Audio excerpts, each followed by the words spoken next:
everybody. This is Greg Stewart. Welcome to Criminal Psychology Files. Today we have an amazing case to talk about with you, and I'd love to get your comments in reference to this particular case. So if you can, once again, like, share, subscribe, and of course, comment, because you are helping this podcast grow, and I thank you from the bottom of my heart. So once again, please like, subscribe, share, and comment. And if you are watching but you haven't subscribed yet, please go ahead and just subscribe. It really helps the growth of these criminal psychology files and gives us these opportunities to continuously bring them to you. So without further ado, we're going to get into an amazing case about a doctor who took an oath to help people, to help them so they can get better, get healthy, and live a great life. And healthy in the means of chiropractic, because chiropractic is a natural way of healing the body. And I'm all for it, but I'm not for this guy. And this guy is a doctor in Alabama by the name of Dr. Brian Mann. And he has a lovely wife by the name of Sarah, and they owned a practice there in Alabama. Now, imagine going to this doctor and you see a husband and wife, and you go and you get to know them in the community, and you see a loving couple. But underneath the mask, Brian had a different mask. You see, because we wear different masks all the time to connect to many different people. And Brian definitely had a mask, but not like you and me, where we might meet people and put on a different mask to make someone feel comfortable. Brian had a way of manipulating too, by making you feel comfortable. Not to say he was a manipulative doctor, but he was manipulative in the form of acting out with his wife. You see, Brian had another life going on outside of his life with his wife, Sarah. So stage one is set, and stage one is Dr. Brian Mann going to work, connecting, loving his wife.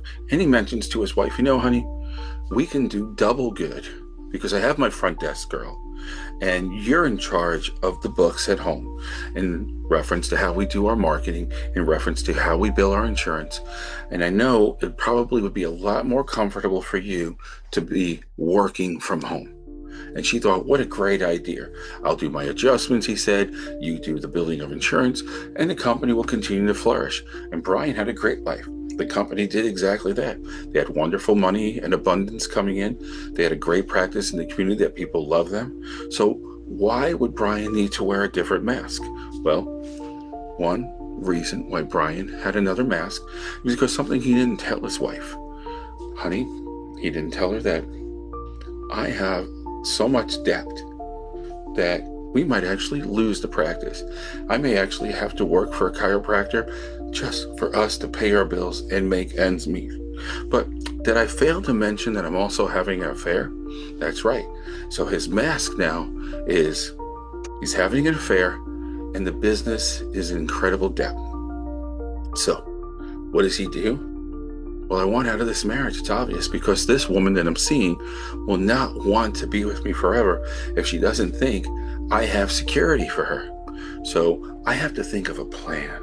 But I have to think of a plan that will get rid of my wife. After all, I have several insurance policies for Sarah. Now, she knows we always had one, but Brian has multiple insurance policies where he's going to collect a lot of money if something should happen to Sarah. But I can't have fingers pointed at me because I don't want to go to jail. So how can I do this? You know the body, you know how it responds. What can I give her that will slowly take her out, but won't come back pointing a finger to me? And so as Brian pondered this thought to himself, it finally came into fruition. It finally came into clarity. I'm going to give her little small doses of antifreeze. Take it from my car, take it from the garage, mix it in her food. You see, because at night, the wife, a day or 2, 3 days later, she'd put in Tupperware. They food prep. So couldn't be me if you're food prepping. So she can't be in the kitchen at all times. Maybe she'll shower. Maybe she'll go to bed early. It's at this point Brian would take the antifreeze just enough to put in the food, spin it around so no one could tell the wiser, put the Tupperware back in, and back in the fridge you go. At this point, he would be eating with her. He knows what she's eating. He knows what he's eating. And slowly, Sarah would begin to feel under the weather. I don't know what's wrong with me. Maybe I should see a doctor. Now, you don't need to do that. You know I'm a chiropractor. You know I know the body, and sometimes it does these things, and you know how you get sometimes. Let me just keep giving you water and vitamins, and I'll take care of you, and we will nurse you back to health. After all, Sarah's going to trust her husband. She knows he's a man of medicine. She knows he's a holistic practitioner, and chiropractic believes in health through your body, letting your body heal yourself. And she's been married to him, and she sees and believes in chiropractic. So sure, Brian, let me do it your way. Only the difference is it wasn't getting better, was it, Brian? In fact, Sarah was getting worse. She started getting nausea. She started vomiting. She started getting crushing migraines, chronic migraines, started vomiting everywhere, confusion, just things that were out of character. And then she would go to the doctors, her general practitioner, and she would say, I don't know what's wrong with me. And Brian would say, yes, we've tried every holistic way. Do you notice anything? Well, let's do a blood, lab and see what's going on, Brian. And it was so small at that time because he really did his homework that they really couldn't detect it. And it was puzzling to them.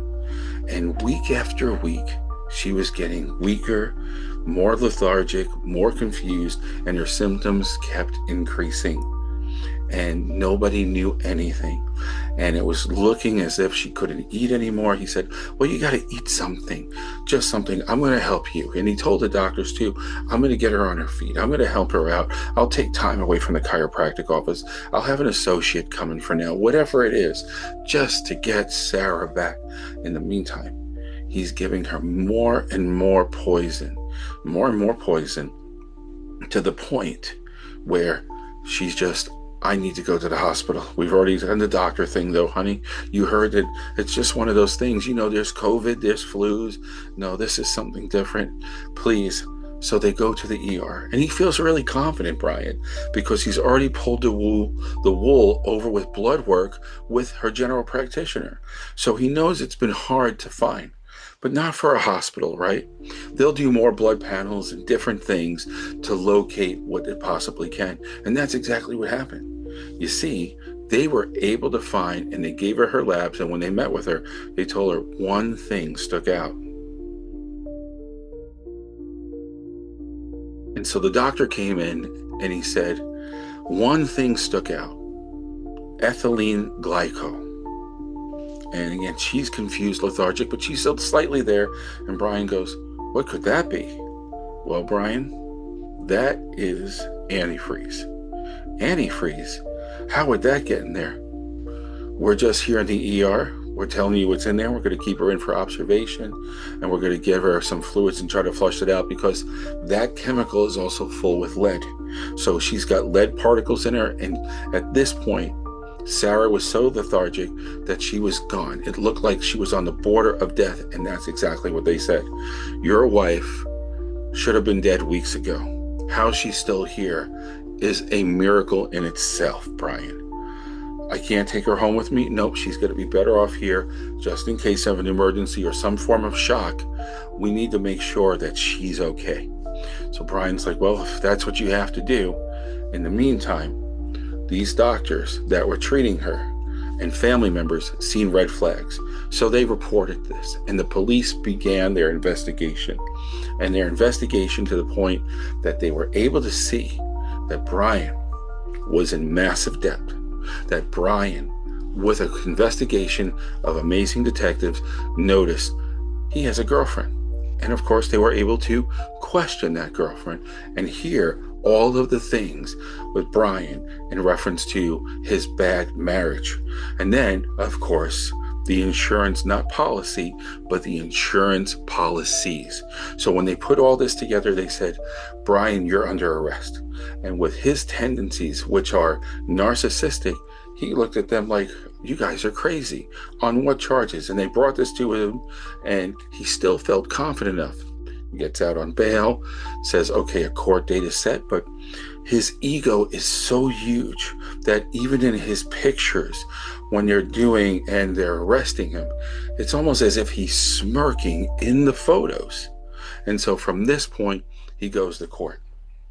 He goes to court, and the jury and everybody gets to hear this case, and it just points the finger and pictures of Sarah suffering and going through, but it's going to make a recovery, they emphasize. But still, don't let that stop you from this man who is a doctor. He's a human at the end of the day who has needs that were not being met, and therefore he acted out on greed, narcissistic tendencies, and pure evil and hatred.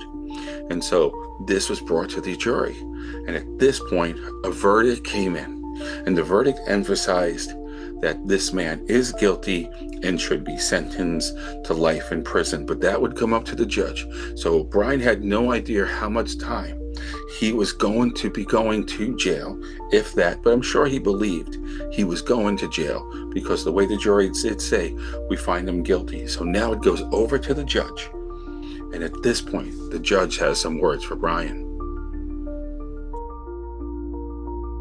And the judge comes in, and his name is Benjamin Lewis. And he says, I've been doing this a long time, Dr. Brian Mann. And he says, I have to tell you, I've seen a lot of things sitting up here. And what I've seen with you today and throughout this case just shocks my brain.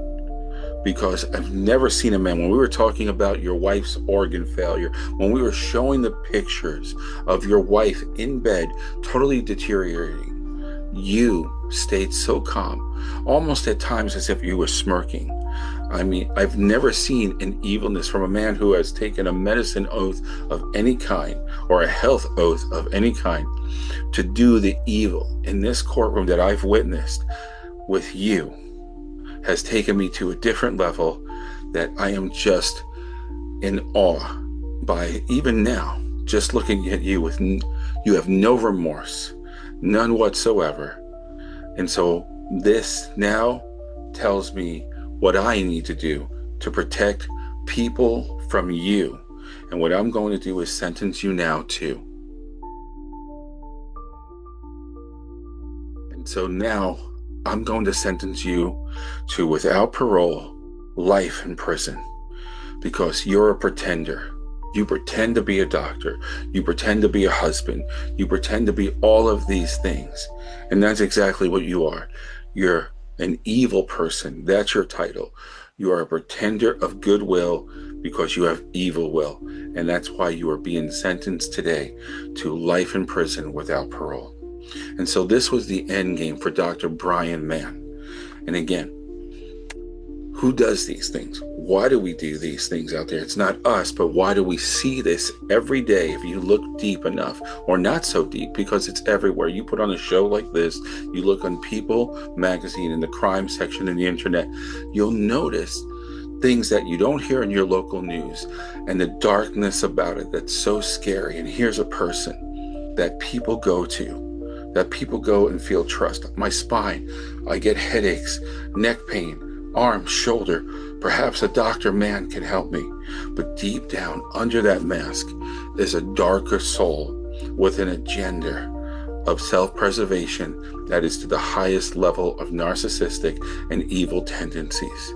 So I thank you today or this evening, wherever you're watching from, and sticking with us with this amazing case in reference to the chiropractor from hell, Dr. Brian Mann.